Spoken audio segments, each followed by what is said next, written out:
Yes, hold on. Our next speaker, Sheila Davis, is the Gaia US/Canada Coordinator for EV battery strategy and advocacy. She has extensive experience, I can vouch for that, with research and policy advocacy on topics related to electronic waste, international waste trade, environmental standards development, and community economic development. Sheila spearheaded the first e-waste curbside collection programs in the United States and founded the Solar Scorecard, a research and advocacy group committed to promoting health and environmental justice in rapidly expanding renewable energy sector. I think I'm going to get you up here now, Sheila. She holds a bachelor's degree from the University of California, served as research analyst, journalist, state legislative aide, community development specialist, and nonprofit organization executive director. Welcome, Sheila Davis.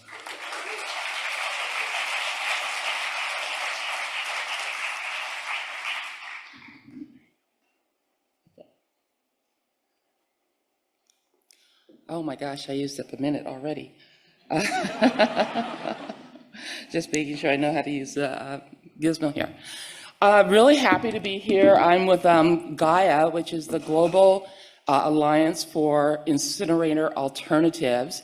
And what we do, let me see if it works this way. Blue button, excellent. Is we shut down incinerators globally.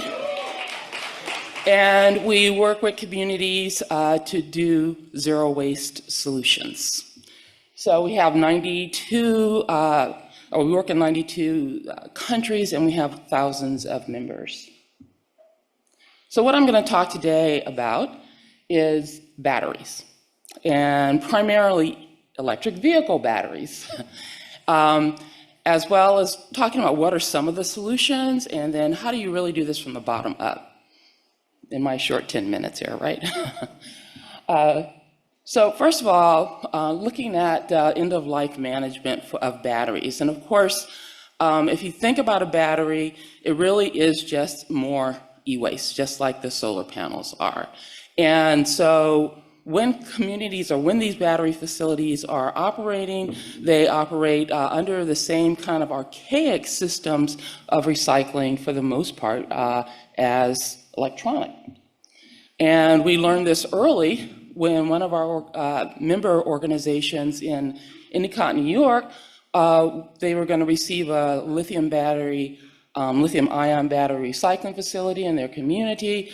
They started doing some additional research and found out that actually the battery company that was doing the recycling didn't even list all of the emissions that were going to occur in their community, including PFAS and other dioxins. And so they successfully got the permit pulled. But this is kind of the state of the play right now, and it's kind of the wild, wild west with battery recycling. Basically, how many people have seen this chart or have had any exposure to EV battery recycling? Okay. We should really start thinking about it because, of course, as it's been mentioned, so many batteries are going to be out there. And if you look at the system, it really is just similar to electronics with a couple extra steps. So first of all, it's a very heat-intensive process called pyrometallurgy. You melt down the materials, you shred it up, you melt down the battery, and then you get this black mass. Take the black mass, usually not at the same facility, typically at another facility. You soak it in pretty hazardous solvents and extract more of the critical minerals. However, only cobalt, nickel, and some copper are primarily recovered. It's very iffy whether or not you're able to cover lithium or manganese or graphite. Or some of these other materials. So it's a very ineffective system. They talk about a system called direct recycling, but it's really just at the pilot stage, and they claim that you could use fewer chemicals in that process. But again, there's not as much emphasis on recycling as there is on the quote-unquote innovation at the front end here. Of course, the recycling problems are the same problems that with batteries, or same problems we see with all the other products in terms of design, cost, There's not any good policies. The collection system, the batteries are really very heavy, of course, and eat up any kind of profit in terms of transportation.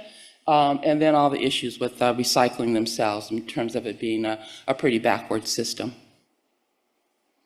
And of course, then there's the issue actually of batteries being prematurely obsolete. And that's because a battery in an electric vehicle, after it reaches like 80% capacity, it can no longer power that vehicle. You have to swap out and you need a new battery. And batteries are very expensive. They cost about $10,000.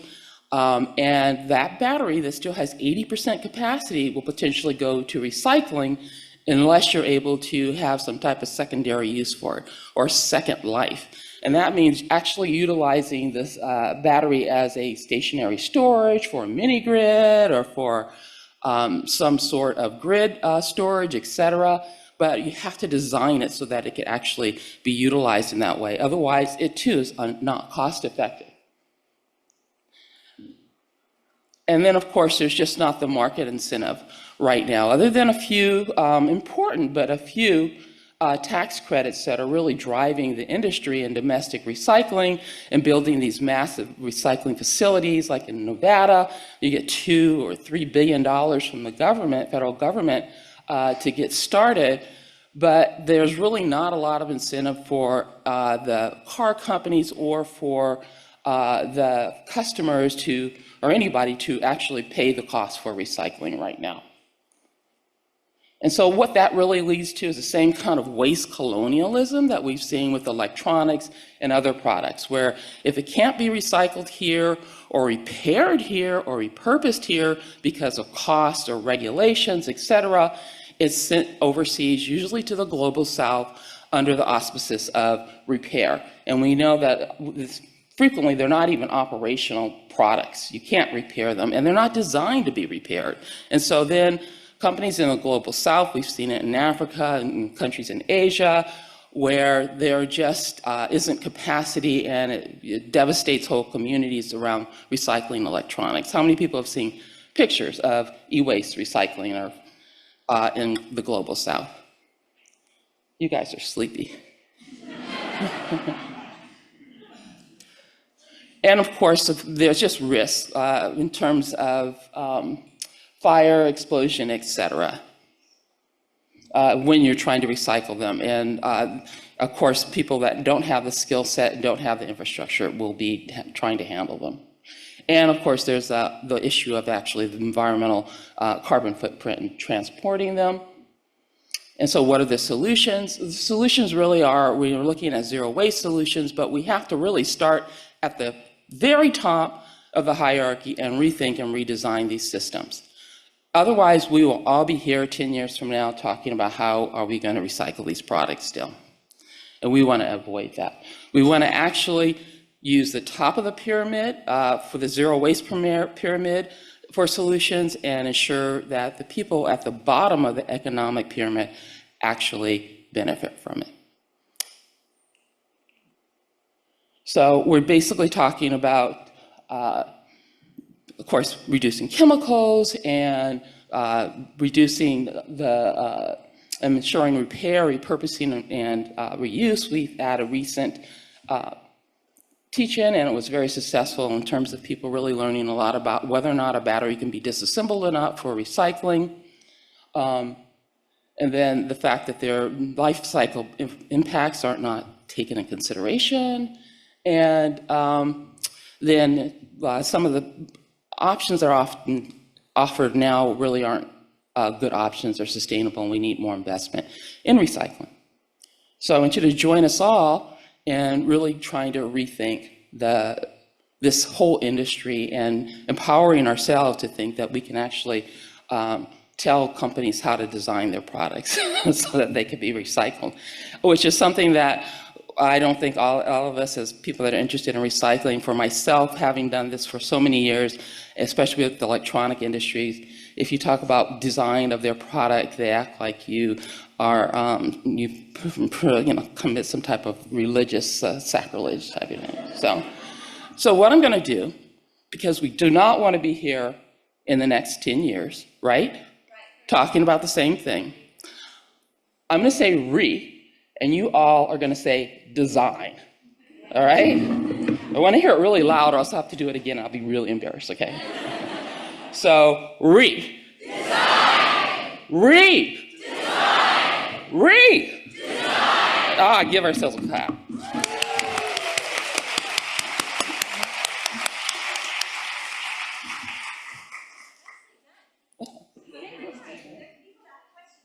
Maybe a question. Questions out there?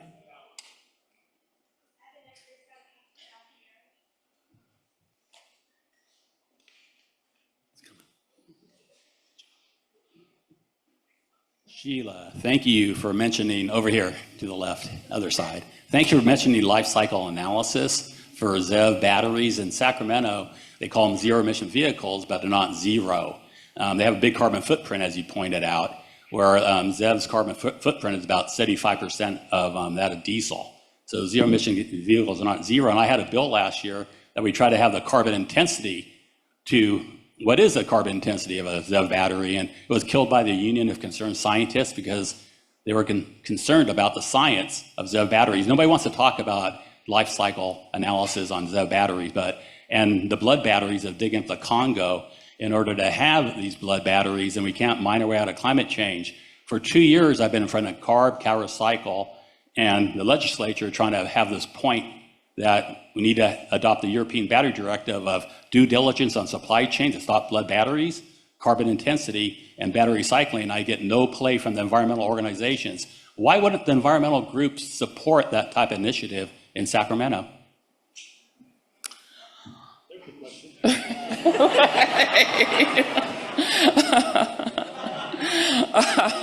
I would have to pass that question along to one of my colleagues that actually work in Sacramento and deal with that issue every day, I'm sure. I can say that there is some movement at the federal level around EV recycling legislation and battery, what they call a battery, and to adopt the standards of a battery passport, which they have included in, or that they have adopted in the EU. So there is some movement to have a similar law, but of course we're talking about federal legislation. So, yeah, right. So well, good luck with that one, right? But it's wishful thinking, and so there is some movement in that direction. How can we support you, Sheila? Well, you support Gaia always in terms of any kind of donations you want to make during that time period, that you have any extra cash flow. But also just join us in our efforts to rethink how these batteries are going to be produced and made. And we have a year-long initiative. We started with last month. We looked at, as I mentioned, repurpose, repair, just getting up to speed, because not a lot of people really know how to make that happen, or the batteries are so complex themselves, it's a little bit intimidating. So to have a teach-in about how do you disassemble a battery, who will it impact, and how can we actually create standards around disassembly and design for the environment. Within the next several months, we're going to look at chemical reduction and what are safer alternatives, and how do you measure a chemical footprint for a battery manufacturer. And then hopefully towards the end of the year, we'll build up and continue to talk and have a big conversation around recycling. So we want you all to join us in our kind of path there.